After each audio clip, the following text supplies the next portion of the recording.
In this lesson, we will be discussing the MUL function block, also referred to as the multiply function block. The student is expected to learn how the MUL function block works. The logic flow is from left to right, which will start with the input, the logic solve, and then the output. Looking at the function block narrative, output is the product of in01 value multiplied by in02 value.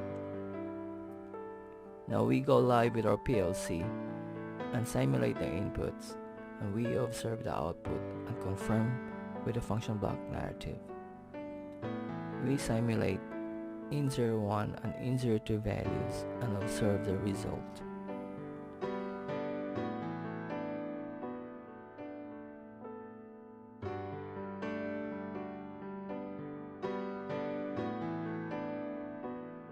To recap, output is a product of in01 value multiplied by in02 value.